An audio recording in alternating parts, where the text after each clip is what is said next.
Major Tom. Out of the three of us, Miranda had almost always been the sweetest to August, hugging him and playing with him long after Ella and I had moved on to playing with something else.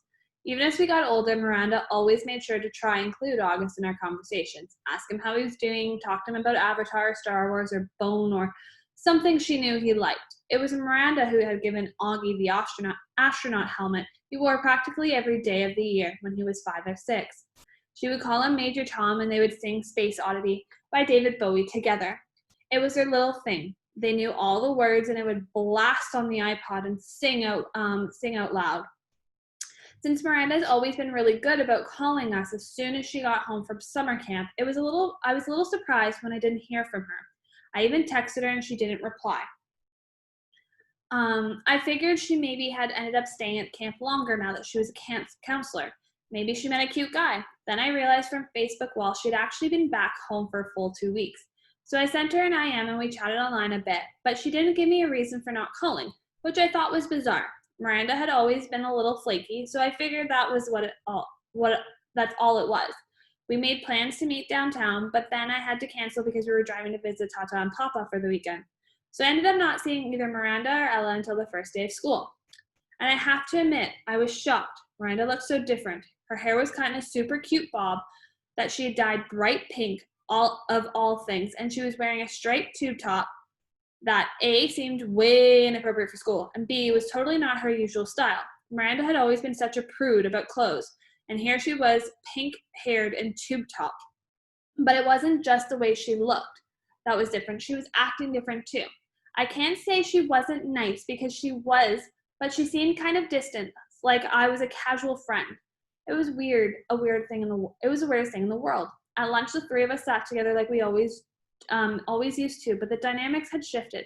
It was obvious to me that Ella and Miranda had gotten together a few times during the summer without me, though they never actually said that. I pretended not to be upset at all while we talked. Though I could feel my face getting hotter, my smile being fake. Although Ella wasn't over the top as Miranda, I noticed the changes in her usual style too.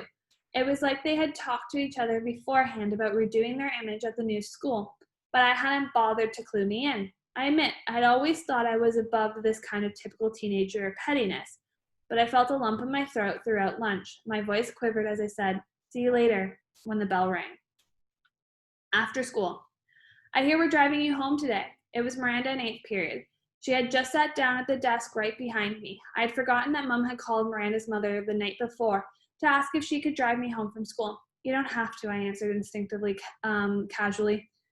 "My mom can pick me up." I thought she had to pick up Augie or something. It turns out she can pick me up afterwards. She just texted me. Not a problem. "Oh, okay.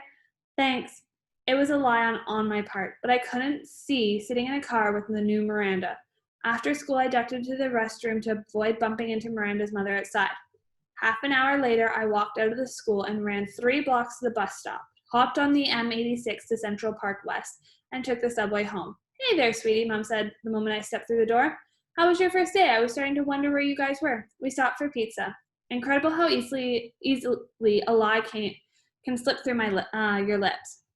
"Is Miranda not with you?" She seemed surprised that Miranda wasn't behind me. "She went straight home. We have homework." "On your first day?" "Yes, on our first day," I yelled, which completely surprised Mom. But before she could say anything, I said, "School was fine. It's really big, though. The kids seemed nice." I wanted to give her enough information so she wouldn't feel the need to talk to me more. "How was Augie's first day?" Mom hesitated, her eyebrows still high up on her forehead from when I snapped at her a second earlier. "Okay," she said slowly, like she was letting out a breath. "What do you mean, okay? Was it good or bad?" "He said it was good, so why do you think it wasn't good?" I didn't say it wasn't good. "Geez, Via, what's up with you?" "Just forget it, I asked anything at all," I answered and stormed dramatically into Augie's room and slammed the door. He was on his PlayStation and didn't even look up. I hate how zombified his video games made him. "So how was school?" I said, scooching Daisy over so I could sit on his bed next to him. "Fine," he answered. He's still not looking up from his game. "Augie, I'm talking to you." I pulled his PlayStation out of his hands. "Hey," he said angrily, "how was school?" I said, "Fine," he yelled back, grabbing his PlayStation back from me. "Were people nice to you?" "Yes." "No one was mean?" He put the PlayStation down and looked up at me as if I had just asked the dumbest question in the world. "Why would people be mean?" he said. It was the first time in his life that I heard the heard him be sarcastic like that. I didn't think he had it in him.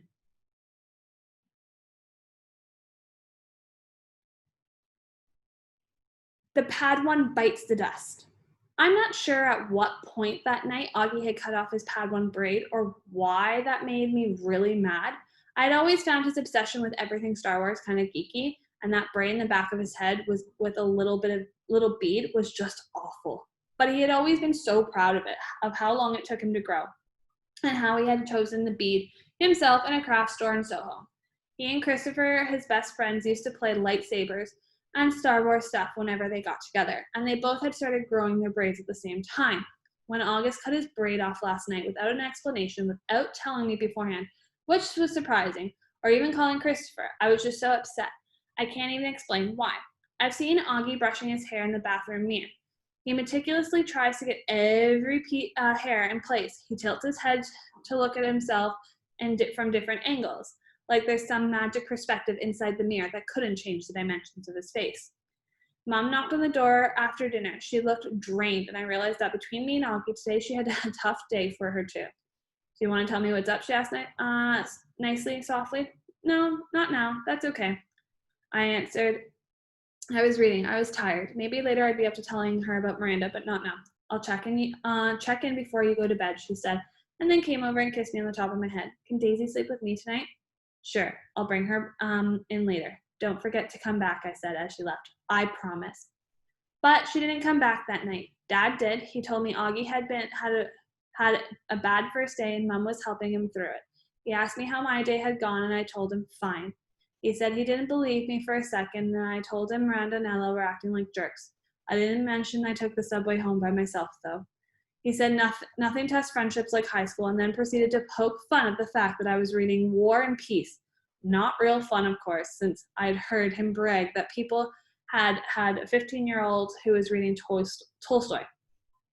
But he liked to read me about it where I was in the book in a war part or a peace part, and if there was anything about Napoleon's days as a hip-hop dancer. It was silly stuff, but Dad always managed to make everyone laugh.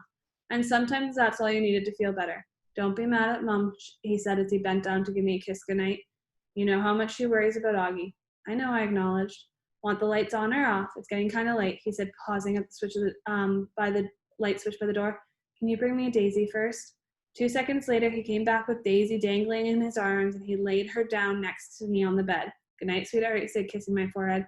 He kissed Daisy on her forehead too. Good night, girly, sweet dreams.